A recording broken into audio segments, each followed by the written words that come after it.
Hai, apa kabar semuanya? Semoga kabar Anda baik-baik saja. Terima kasih karena sudah memberikan support dan juga kesetiaan Anda untuk membangun channel Codot Film. Yuk kita lanjutkan alur ceritanya, sambil siapin kopi dan cemilan, setting suara volume full. Gasken. Ini bukan tempat di mana kamu bisa menjadi liar. Pramugara itu berkata dengan suara marah kepada pria yang mengenakan pakaian mahal. Belum lagi siapa pria dengan pakaian mahal itu. Tetapi kekuatan Kaisar Do Wanglao bintang 5 di depannya bukanlah sesuatu yang dia mampu. Belum lagi Kaisar Alkemis bintang kedua di sebelahnya, jadi dia juga bertanggung jawab. Tidak peduli dengan identitas pria yang menyebabkan masalah. Apakah kamu tidak punya mata? Mengapa kamu tidak segera menyerahkan barang-barang yang disukai tuanku, atau yang lain? Seorang petugas di belakang pria yang mengenakan pakaian mahal berkata tidak menyadari situasinya. Hei, beginilah cara Dan Fang ini memperlakukan tamunya, benar-benar dingin. Xiao Yan juga berkata dengan ringan, dan tidak ada kekurangan asam dalam kata-katanya. Dewasa tenang, aku akan memberimu penjelasan yang memuaskan. Pelayan itu juga berkata dengan berkeringat, sarjana yang tampaknya lemah di usia yang begitu muda ini adalah seorang alkemis yang dapat naik ke bintang kedua dari peringkat kaisar. Jadi kekuatan di belakangnya adalah hanya itu bisa digambarkan sebagai horor. Jika Anda membuat marah orang sebesar itu, maka akhir Anda akan sangat menyedihkan. Apakah kalian berdua akan menjadi pribadi atau haruskah kita menyelesaikannya? Kami membuat masalah di bengkel alkimia kami, tetapi kami memilih tempat yang salah. Pramugara itu juga mendengus dingin. Tidak baik bagi keduanya untuk memprovokasi siapapun, tetapi dia ingin memprovokasi apoteker tingkat tinggi. Diam untukku. Pria dengan pakaian mahal itu juga melirik dengan kejam ke arah rombongan di belakangnya, lalu mengepalkan tinjunya dengan hormat ke arah Xiao Yan dan berkata, Edi Xingle, kita memiliki mata tetapi tidak mengenal Gunung Tai, dan kita masih berharap untuk berlatih. Jangan khawatir tentang itu. Tuan Yakushi, terimalah dengan senyuman. Setelah berbicara, sebuah kartu di tangannya muncul dan menyerahkannya kepada Xiao Yan. Hanya kartu Do di bintang 4 yang dapat digunakan, dan melihat nomor pada kartu, ada sebanyak 1 juta. 11 ZC. Meskipun jumlah 1 juta tidak terlalu besar untuk Xiao Yan dan yang lainnya, tetapi dapat menggunakan 1 juta sesuka hati sudah cukup untuk menunjukkan bahwa kekuatan di belakang pria ini cukup kuat. Haha, bukankah 1 juta terlalu sedikit? Dan kamu juga tahu bahwa hal terpenting bagi seorang apoteker adalah uang. Tepat ketika Xiao Yan hendak berbicara, lelaki tua yang berdagang dengan Xiao Yan juga mengatakannya. Jelas, kekasaran Xingle barusan juga membuatnya marah. Biarkan Xingle berdarah sebagai pelajaran.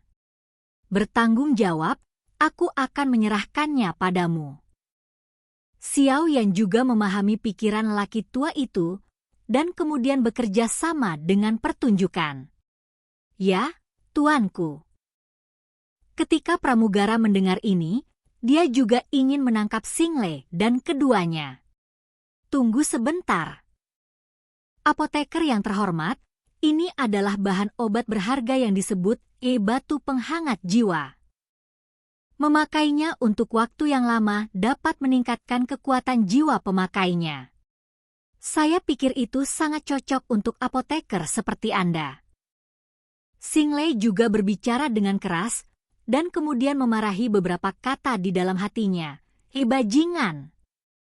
Lagi pula, dalam keadaan ini, lelaki tua dan apoteker tingkat tinggi jelas telah mencapai kesepakatan.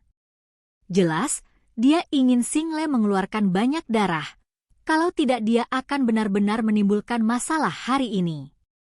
Oh, kalau begitu lupakan saja, Yang Mulia. Xiao Yan juga melambai dengan santai, dan kemudian kartu Do di 4 pola dan batu penghangat jiwa juga diterima oleh Xiao Yan. Saat Xiao Yan menerima kartu Dou di 4 pola dan batu jiwa hangat, kelopak mata Xinglei juga berkedut hebat dan dia jelas sangat tertekan. Itu hanya sejumlah kecil, tetapi dia membeli batu penghangat jiwa ini setelah menghabiskan hampir 10 juta yuan.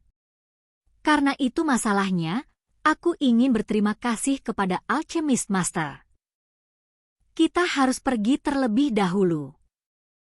Xinglei juga berkata, dan kemudian matanya bergerak sedikit, memberi isyarat agar rombongannya mengikuti.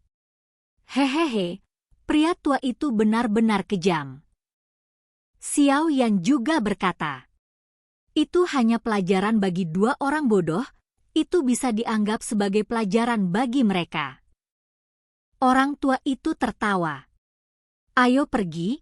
Kembali ke lantai 2 dan aku akan merapikan tanah dan transaksi kita selesai. Orang tua itu juga berkata, bagaimanapun, pil transformasi Void di tangan Xiao Yan sudah ditukar dengan yang lama. Jadi inilah mengapa orang tua nanti dari tindakan ini. Ya. Xiao Yan juga menjawab. Bagaimanapun, ini adalah Dan Fang. Bahkan Xiao Yan memberikan pil obat kepada lelaki tua itu karena alasannya. Pertama, itu untuk mendapatkan kepercayaan dari lelaki tua itu. Kedua, dia tidak khawatir tentang masalah apapun dengan transaksi ini. Lagi pula, karena Dan Fang bisa ada di sini. Lokasi utama dengan arus orang yang begitu besar juga cukup untuk menunjukkan bahwa energi di balik toko pil ini tidak kecil. Dan setiap orang yang menjual bahan obat dan pil di konsinyasi ini pasti pernah melakukannya. Pendaftaran terperinci, jadi Xiao Yan juga lega. Kalau begitu, transaksinya menyenangkan. Jika adik laki-laki itu masih membutuhkan bahan obat di masa depan, datang saja dan temukan aku di toko pil ini. Orang tua itu juga membuat kesepakatan dengan Xiao Yan dan membuat pendaftaran. Apa yang dikatakan orang tua itu sangat benar. Saya memiliki sesuatu untuk dilakukan. Saya akan pergi dulu. Xiao Yan juga berkata kepada orang tua itu dengan tangan terlipat. Yah, hati-hati di jalan, mungkin mereka berdua akan menembakmu sekarang. Pria tua itu juga berkata sambil tersenyum. Jelas dia sudah tua dan canggih. Dan dia bisa dengan jelas melihat beberapa selera yang berbeda di mata Xinglei. Baru saja. Terima kasih banyak atas pengingatnya, Pak Tua. Xiao Yan juga menjawab. Xiao Yan secara alami menemukan gerakan kecil di hati Xinglei barusan. Tetapi Xiao Yan tidak mengambil kekuatan dari Dou di bintang 4 saja di awal. Panggung bagaimanapun, orang dengan harga ini, Xiao Yan dapat menanganinya dengan 1 tangan. Turun dan periksa alkemis bernama Yan Xiao ini dengan bintang peringkat kaisar kedua WWM Novel.com itu membuatku banyak berdarah. Aku akan membuatmu membayarnya kembali, rombongan. Tuan, apoteker bintang 2 peringkat kaisar ini tidak mudah dipusingkan. Sebelum keluar dari keluarga, dijelaskan bahwa apoteker adalah orang yang paling sulit untuk dipusingkan. Jika seseorang ceroboh, rombongan juga sangat khawatir. Jelas pria besar dalam keluarga sebelum keluar dia telah berulang kali menekankan untuk tidak memprovokasi apoteker. Jangan khawatir, jika tidak ada kecelakaan, aku akan mengirimnya ke neraka. Xinglei juga berkata dengan ekspresi muram. Jelas rasa malu barusan membuat Xinglei sangat tidak senang. Adapun kasus di rumah, kamu tahu bagaimana melakukannya. Xinglei juga tidak lupa menginstruksikan rombongannya untuk mencegahnya merusak perbuatan baiknya sendiri. Yah, aku tahu. Setelah berbicara, dia menghilang seperti hantu. Bajingan, aku akan membiarkanmu bermain. Aku akan mengambil bunga sanyan dan batu penghangat jiwa tanpa cedera. Xinglei juga berkata dengan kejam, menatap Dan Fang, dan menghilang setelah berbicara. jalan dengan lalu lintas yang padat. Ketika Xiao Yan keluar dari Danfang, dia melihat bahwa itu sudah larut, dan dia bangkit dan berjalan menuju kediamannya. Pada saat yang sama, dia juga cukup tertarik dengan batu jiwa hangat yang baru saja dia dapatkan. Di dalam cincin, ada juga kekuatan yang sangat lembut memelihara alam jiwa Xiao Yan. Yueru, ada apa?